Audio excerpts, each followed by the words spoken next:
നമസ്കാരം. രാജ്യത്ത് ഇലക്ട്രോണിക് വാഹനങ്ങൾ കത്തിനശിച്ച് അപകടങ്ങൾ ഉണ്ടാവുന്നത് കൂടി വരികയാണ്. അപകടങ്ങൾ കൂടുതലും ബാറ്ററി ചോർച്ച മൂലമെന്ന് റിപ്പോർട്ട്. അങ്ങനെ കത്തിക്കരിഞ്ഞും വെന്തുകൊല്ലിച്ചും ഉള്ള വൈദ്യുത വാഹനങ്ങളുടെ ഞെട്ടിക്കുന്ന കണക്കുകൾ ഇപ്പോഴിതാ പുറത്തു വന്നേക്കുവാണ്. 2020 മുതൽ 83 ഇലക്ട്രിക് വാഹനങ്ങൾ തീപിടിച്ച് നശിച്ചതായി റിപ്പോർട്ട്. അഗ്നിശമന സേന സംസ്ഥാനത്തുടനീളം നടത്തിയ ദൗത്യങ്ങളുടെ റിപ്പോർട്ട് പ്രകാരമാണ് മന്ത്രി കണക്കുകൾ നിരത്തിയത്. വൈദ്യുതി ചോർച്ച, ബാറ്ററി പൊട്ടിത്തെറിക്കൽ തൊട്ട് നിരവധി കാരണങ്ങളാണ് വാഹനങ്ങൾ തീപിടിച്ച് നശിക്കുന്നതിന് കാരണമായത്. 2024 36, 2023 28, 2022 9, 2021 3, 2020 7 എന്നിങ്ങനെയാണ് നശിച്ച വാഹനങ്ങളുടെ കണക്ക്.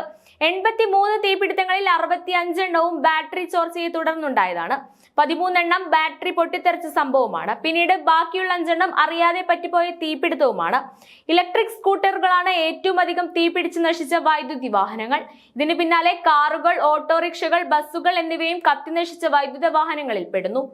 ബംഗളൂരിലും ദേവനഗരയിലും ദക്ഷിണ കന്നഡയിലും ബെല്ലാരിയിലും ചിക്കബല്ലാപുരയിലും കലർബുഗിയിലും വൈദ്യുത വാഹനങ്ങളുടെ ഷോറൂമുകൾ തീപിടിച്ച സംഭവം ഉണ്ടായിട്ടുണ്ട്. ഒക്കിനാവ സ്കൂട്ടേഴ്സ് ആണ് 9 തീപിടുത്തങ്ങളുമായി പട്ടികയുടെ മുകളിലുള്ളത്. ഇതിന് തൊട്ടു താഴെ 5 തീപിടുത്തങ്ങളുമായി ഓലയുമുണ്ട്. 2 തീപിടുത്തങ്ങളുമായി മറ്റൊരു പ്രമുഖ കമ്മ്യൂണിക്കേഷൻ വാഹനങ്ങളുടെ ബ്രാൻഡായ ഏതറും പട്ടികയിൽ ഉൾപ്പെടുന്നു. വേനൽക്കാലത്താണ് അധികം വാഹനങ്ങളും അഗ്നിക്കിരയാകുന്നതെന്നും രേഖകൾ വ്യക്തമാക്കുന്നു.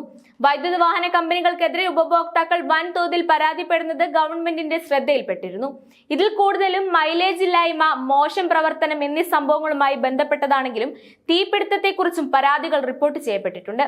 നവംബറിൽ രാജാജിനഗറിലെ വൈദ്യുത വാഹന ഷോറൂമിലുണ്ടായ തീപിടുത്തത്തിൽ 26 വയസ്സുള്ള ഒരു യുവതി വെന്തു മരിച്ചിരുന്നു.